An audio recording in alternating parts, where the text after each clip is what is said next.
2000 साल पहले बेतलहम का एक छोटा सा गांव, वहीं एक साधारण से घर में एक असाधारण बच्चे का जन्म हुआ। नाम था यीशु। यह कोई साधारण जन्म नहीं था। मरियम एक कुंवारी थी और यह जन्म हुआ था पवित्र आत्मा की शक्ति से। स्वर्गदूत पहले ही मरियम को बता चुके थे कि यह बच्चा परमेश्वर का पुत्र होगा और वही दुनिया को पाप से बचाएगा। जन्म के समय स्वर्गदूतों ने आकाश में गीत गाया, धरती पर शांति हो और मनुष्यों पर परमेश्वर की कृपा। चरवाहे भागकर उस शिशु को देखने आए। पूर्व से ज्योतिषी भी तारों का अनुसरण करते हुए पहुंचे और सोना, लोबान और गंधरस भेंट की। यीशु के जन्म के साथ ही एक नए युग की शुरुआत हो गई थी। समय बीता और लगभग 30 साल की आयु में यीशु ने अपनी सेवकाई शुरू की। यूहन्ना बपतिस्मा देने वाले ने उन्हें यरदन नदी में बपतिस्मा दिया और तब आकाश से आवाज आई, यह मेरा प्रिय पुत्र है जिसमें मैं प्रसन्न हूं। इसके बाद यीशु ने पूरे गलील और यहूदिया में प्रचार करना शुरू किया। उन्होंने सिखाया कि परमेश्वर का राज्य निकट है। उन्होंने बीमारों को चंगा किया, अंधों को आंखें दी, लंगड़ों को चलाया और यहां तक कि मृतकों को भी जीवन दिया। लोग चकित रह जाते थे और कहते, ऐसा व्यक्ति हमने कभी नहीं देखा। उनका सबसे प्रसिद्ध उपदेश था पहाड़ पर दिया गया उपदेश, जहां उन्होंने कहा, धन्य हैं वे जो दयालु हैं, क्योंकि उन पर दया की जाएगी।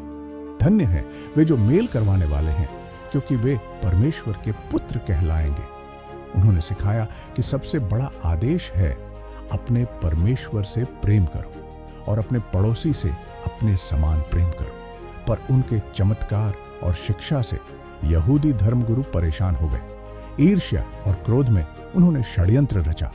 उनके ही एक शिष्य यहूदा ने 30 चांदी के सिक्कों में उन्हें धोखा दिया। उस रात यीशु ने अपने शिष्यों के साथ अंतिम भोज किया। उन्होंने रोटी तोड़ी और कहा, यह मेरी देह है जो तुम्हारे लिए दी जाएगी।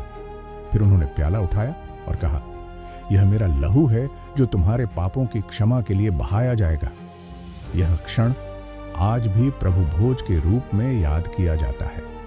इसके बाद यीशु को गिरफ्तार कर लिया गया। झूठे आरोपों में उन पर मुकदमा चलाया गया। उन्हें कोड़े मारे गए और अंत में क्रूस पर चढ़ाया गया। 3 घंटे तक अंधकार छाया रहा। फिर यीशु ने अपने अंतिम शब्द कहे, सब पूरा हुआ, और उन्होंने प्राण त्याग दिए। पर कहानी यहां खत्म नहीं हुई। तीसरे दिन जब महिलाएं उनकी कब्र पर पहुंची तो पत्थर लुढ़का हुआ था, कब्र खाली थी। स्वर्गदूत ने कहा, तुम क्यों जीवित को मरे हुओं में ढूंढती हो? वह यहां नहीं है, वह जी उठा है। यीशु ने अपने शिष्यों के सामने आकर कहा, डरो मत, मैं संसार के अंत तक तुम्हारे साथ हूं। उनका पुनरुत्थान मृत्यु पर अंतिम विजय थी और यही विजय आज करोड़ों लोगों को आशा देती है। दोस्तों, यीशु का जन्म हमें उम्मीद देता है, उनका क्रूस हमें क्षमा देता है और उनका पुनरुत्थान हमें नया जीवन देता है। अगर यह सच्चाई आपके दिल को छू गई हो तो इस वीडियो को लाइक कीजिए और हमारे चैनल जीसस स्टोरी को सब्सक्राइब करना न भूलिए, क्योंकि यहाँ आपको मिलेंगी और भी जीवन बदल देने वाली कहानियां।